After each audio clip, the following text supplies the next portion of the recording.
built stuff in these streets. People rely on me. They rely on me. You thought I knew or planned that I was gonna be taking care of my brothers and sisters? I'm the reward. This life I built for you is the reward. You know what? You can leave. This was a case so shocking, so twisted, that it left Chicago stunned. All for the most selfish reason imaginable. A young man had his own mother killed, and fate came knocking for him fast. A wannabe rapper who loved showing off on social media became popular not for his music, but for something way darker. In a story that left even veteran cops shaking their heads, the coldness of it all was hard to process. But that was just the start. What happened to him after his arrest would add another disturbing chapter to the story.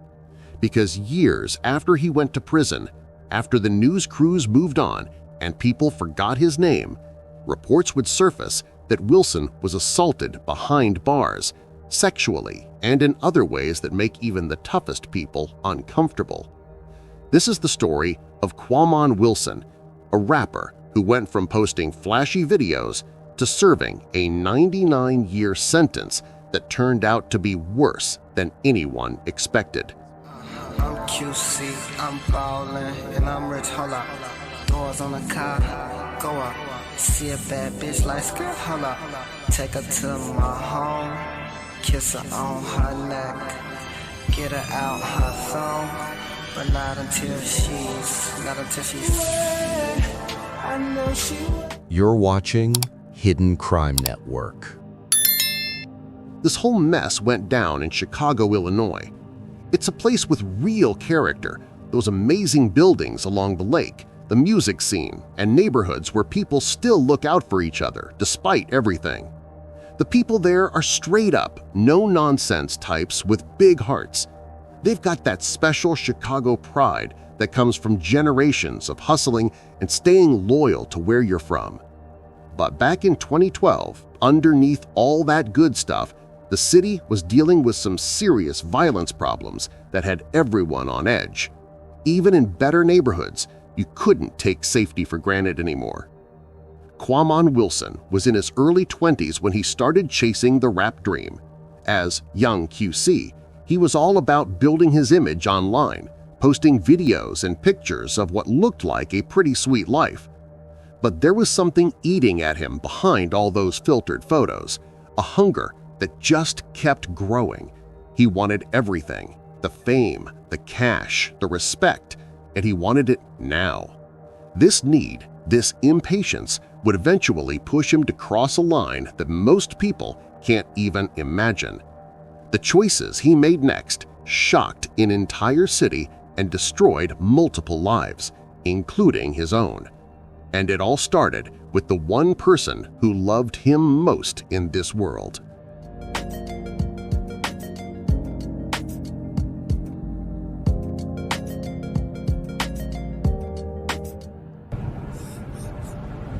This what's wrong with me. It began with Yolanda Holmes. She wasn't just Wilson's mother, she was everything, his foundation, his biggest fan. By all accounts, Yolanda did everything she could to give her son a better life. She was a single mother raising her only child on the north side of Chicago, in the Uptown neighborhood. A hairstylist by profession, Yolanda worked hard to make sure Wilson never went without. She helped him find work, backed his dreams, and even got him that Ford Mustang he loved so much, customized just the way he wanted it with all the fancy upgrades. To everyone who knew her, Yolanda was that mom, generous, hardworking, and completely devoted to her son. She ran her salon, Nappy Heads, with the same care she put into raising Wilson. Customers loved her, employees respected her, and the community valued her presence. She had built something real, a business, a reputation, a life worth something, and she wanted her son to have every advantage she never had growing up. Little did she know that all her sacrifice and love would lead to something unimaginable. The very hands she had once held would set events in motion that would end her life.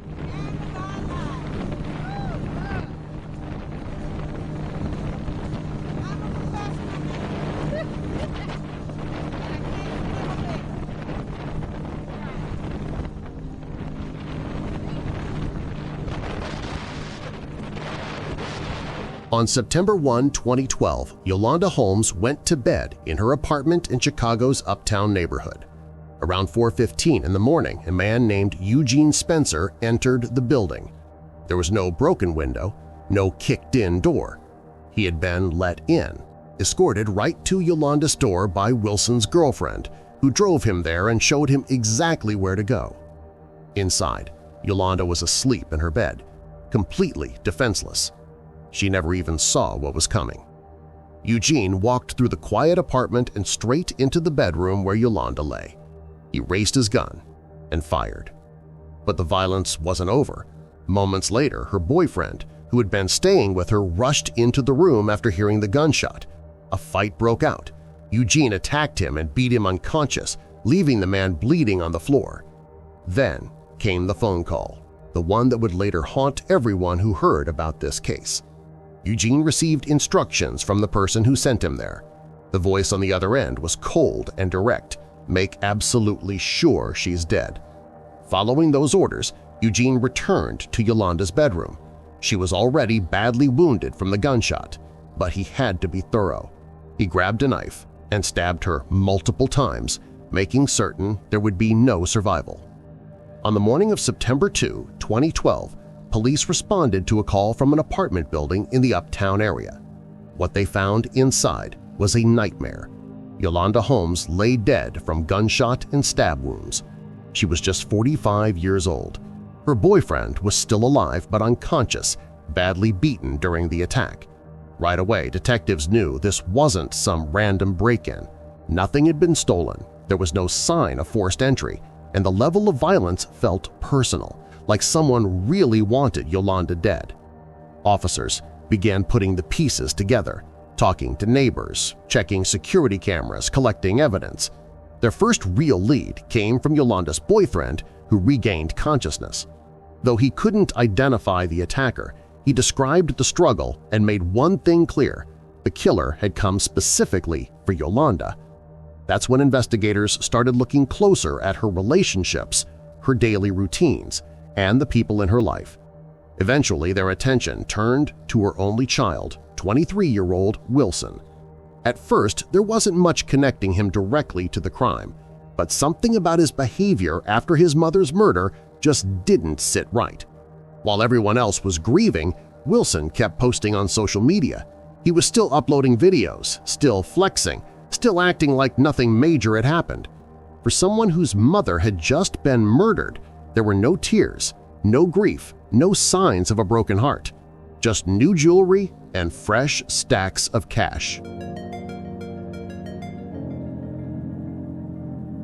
Yeah, man. About to go get this $1,000 out for the fans, man. Really, I'm gonna take out $20,000, man. Just to show people, you feel me? I'm on a whole different level with this, man. I take this serious, man. So you can't put me in the same category as the others.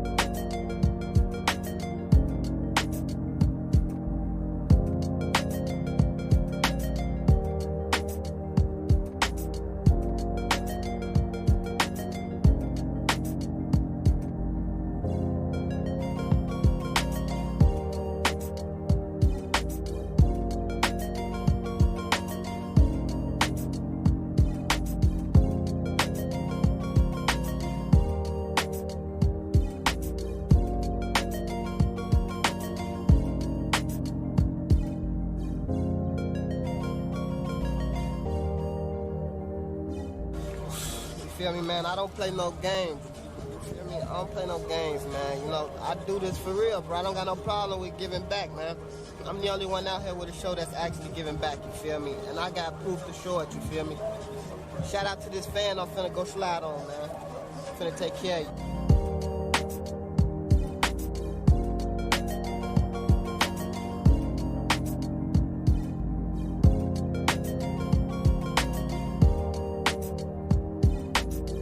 Detectives began looking into Wilson's finances, and that's when the red flags really started popping up. In the weeks after Yolanda's murder, Wilson was suddenly flush with cash. He had accessed his mother's accounts and pulled out large sums of money.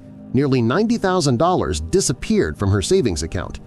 Bank records showed him using the funds for all kinds of flashy stuff, adding those dramatic gull-wing doors to his Mustang, going on shopping sprees, and making big cash withdrawals.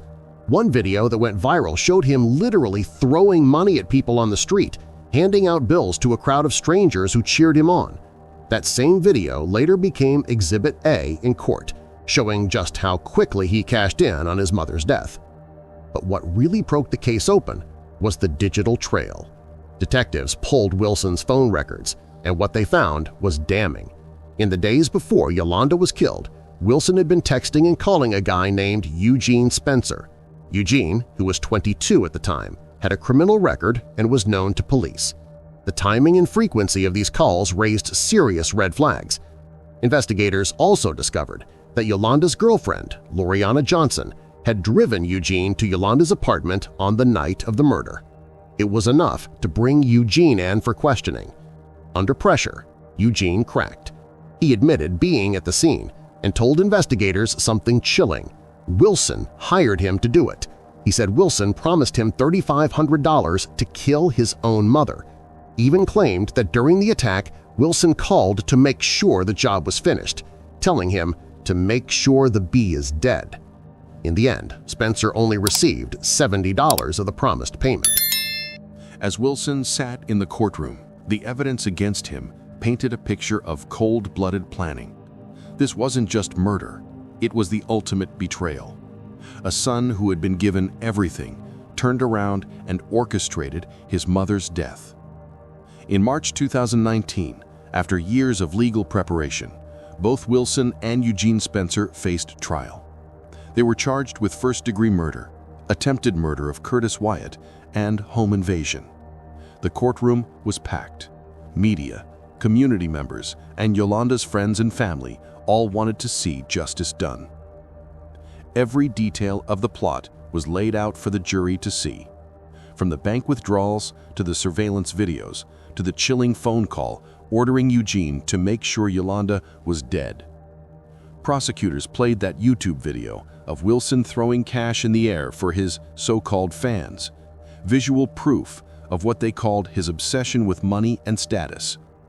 They reminded everyone how Yolanda had given Wilson everything, the Mustang, nice clothes, even a job, yet he still wanted more. More money, more attention, more status, and he was willing to sacrifice his own mother to get it. The defense didn't have much to work with. Eugene's confession pointed straight at Wilson as the mastermind. The evidence backed up the timeline. The digital trail showed clear planning. On March 8, 2019, the verdict came back, guilty on all counts. Then came sentencing. Judge Stanley Sachs didn't hold back when addressing Wilson. He reminded everyone that Yolanda had done everything for her son, only to be betrayed in the most horrible way. Whatever he wanted, his mother gave it to him. A car, a job. One could say he was spoiled. She gave Qaw'mane life, and it was his choice to take it away from her. The sentence? 99 years for Wilson, 100 years for Eugene Spencer. The message was crystal clear. This wasn't just a crime against a person, but against the most sacred bond there is. You know who Chris the Cornbread is, right? Mm-hmm. Like Baba's again, Cornbread. Yeah. Him and Chris was on the Reawakening, and the dude, but his mama was too. But Chris went and did it. He did his own show, and that's what I was on. It was called All About Chris, and he had the nigga around, and when he was coming around, he was like, you know, flashy gang, like with the cars that with the doors up and shit, like. And yeah, like he was, like you could tell he had some bread, so I was low key like motivated and wanted to hang around them niggas. You know what I'm saying? Because I wanted their age, but yeah, I felt like I had to touch on the situation because like damn, bro, like I was around dude, not knowing like that's how he got his money, like, and I wanted to like be around him. Like now I'm glad I wasn't around him, like, you know what I'm saying? Like yeah. By 2015, just a few years into his time at Cook County Jail, Wilson was already facing the harsh reality of prison life. That year, something happened that made headlines and raised questions about his safety behind bars. According to official reports, Wilson was assaulted during a confrontation on Tier 3G. It started when another inmate approached him while he was standing near the phones. Without warning, the man stripped off the top half of his jail uniform and got ready to fight. Wilson looked confused at first, not sure if the guy was serious, but things escalated fast. The attacker threw the first punch, starting a brief fight between them. Another inmate tried to break it up, and for a moment it seemed like it was over. But seconds later, the same inmate came back, and this time the violence got worse. Wilson was cornered and hit repeatedly. In the chaos, he tried to defend himself until guards arrived to get control of the situation. Later reports revealed that the attack didn't stop at just fists. According to documents that made their way online, Wilson had been sexually assaulted in the shower area and allegedly stabbed multiple times. The full details were hard to confirm because of jail privacy policies, but sources said he had serious injuries that needed medical attention. Despite the severity of the attack, Wilson survived. People immediately started speculating about why he was targeted. Some believed it was because of his crime. In prison, guys who hurt their mothers are viewed as the lowest of the low. Others thought his brief notoriety as young QC and his history of showing off might have made him a target. The irony wasn't lost on anyone. The man who had orchestrated violence against his own mother was now experiencing violence himself. In October 2019, Wilson filed a civil rights lawsuit against Cook County Jail personnel, claiming he was sexually assaulted while in custody. The entitled predator, who thought he could get away with murder, was now powerless, experiencing firsthand the brutality he had once inflicted on others. It's the 14th of September 2015. Sergeant Contreras is interviewing an inmate involved in a 1010 on Tier 3G. What's your name? Qaw'mane Wilson. What's your ID number? 2013-12-24-144. What happened on 3G? I was standing by the phones, and then that guy, I don't know him. I don't know where he came from. I don't know who he is. He got off the table and took his shirt off. Unbuttoned his jumpsuit and stepped to me and just got in like fighting position. I didn't know if I thought he was playing. I didn't know if he was for real or what. I don't know him. I never seen him before. And then he got real close. And then he swung, and then fight happened. The fight occurred, and then the guy tried to stop it. The other guy tried to stop it, and then it stopped. And then I was looking away. Then next thing I know, when I turned around, he came back up again and tried to swing on me again. And then I just held him until y'all came, and then that's it. 14th September 2015, Sergeant Contreras interviewing an inmate involved in a 1010 on Tier 3G. What's your name? Malcolm Williams. What's your ID number? 2015-02-20187. What happened upstairs on 3G? I had an altercation with a young man. He stepped to me, asked me did I want to fight him. I approached him with my fist. We continued to fight, and another guy came in behind me. Other than that, I don't know what happened. Is that it? The betrayal of a mother by her son is one of the most disturbing crimes a community can process. And in the case of Qaw'mane Wilson, the fallout continues to echo. His pursuit of fame came at the ultimate cost, and now he is serving a nearly century-long sentence with no chance of freedom. This case wasn't about gang violence. It wasn't about drugs or straight feuds. It was about greed, about ego, about a distorted sense of entitlement that turned a young man against the person who gave him everything. Yolanda Holmes didn't die in a robbery gone wrong. She died in a calculated act of betrayal carried out by someone she trusted unconditionally. It's a haunting reminder that evil doesn't always come from strangers. Sometimes it grows in silence, inside homes, inside families, hidden beneath the surface. Yolanda Holmes gave her son everything. She tried to keep him away from the streets, away from his father's violent legacy, but ultimately, her kindness and trust were exploited. We owe it to her, to every mother like her, to remember this story. Sometimes, justice comes not just in a courtroom, but in the stories we refuse to forget.